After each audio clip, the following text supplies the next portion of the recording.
अखेर मराठा क्रांती मोर्चाचं वादळ सिंधुदुर्गमध्ये धडकलं आणि अवघा सिंधुदुर्ग भगवामय झाला। आतापर्यंत झालेल्या मोर्चांप्रमाणे सिंधुदुर्गमधील मोर्चाही तेवढाच भव्य दिव्य झाला।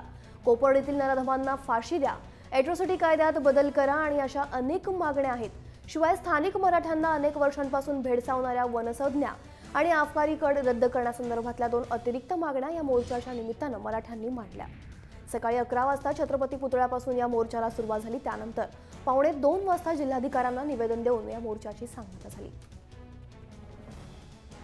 तर मराठा मोर्चाच्या आपल्या वेगळ्या मागण्या आहेतच, मात्र सिंधुदुर्गातील स्थानिकांच्या 2 अतिरिक्त मागण्या आहेत। तर काय आहेत या मागण्या जाणून घेतल्या आमचे प्रतिनिधी अमोल कवितकर यांनी। मराठा क्रांती मूक मोर्चाचं भगवं वादळ आज पोहोचले तळकोकणामध्ये। काही युवती आपल्या सोबत आहेत ज्यांच्याकडे या मोर्चाची जबाबदारी आहे।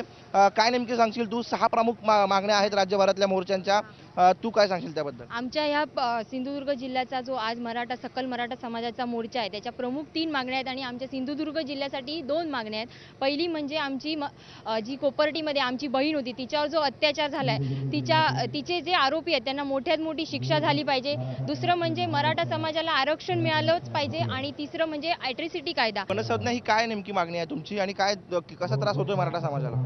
सिंधुदुर्ग जमिनीवर वनसंज्ञा ही संकल्पना लागू केलेली आहे। ती जमीन बहुसंख्य मराठा बांधवांची आहे। ती जर जमीन त्यांना परत केली गेली तर ती शेतीसाठी व विकासासाठी उपयोग करता येईल त्यांना। आणखीन एक अतिरिक्त मागणी आहे खास सिंधुदुर्गच्या मोर्चामधली, ती नेमकी काय? वनसंज्ञेसारखीच आणखीन एक मागणी आहे आकारी पड। विशेषतः आमच्या माणगाव खोऱ्यामध्ये ही मागणी ह्या जमिनी आहेत आणि जर त्या आकारी पड रद्द केला गेला तर आमच्या मराठा बांधवातील शेतकऱ्यांना विकास होऊ शकतो। नक्कीच राज्यामध्ये एकूण 6 मागण्या होत्या, मात्र सिंधुदुर्गच्या मोर्चामध्ये आणखीन 2 अतिरिक्त मागण्या ज्या आहेत त्या होताना पाहायला मिळतात। त्यामध्ये वनसंज्ञा असेल आणि आकारी पड असेल, या जर मागण्या मान्य केल्या तर मराठा समाजाच्या विकासाला गती येईल असा दावा मोर्चेकऱ्यांचा आहे। त्यामुळे सरकार नेमकं या मागण्यांचा विचार कसं करतं हे पाहणं महत्त्वाचं असेल। व्हिडिओ जर्नलिस्ट अमोल धर्माधिकारी, अमोल कवितकर, जय महाराष्ट्र, सिंधुदुर्ग।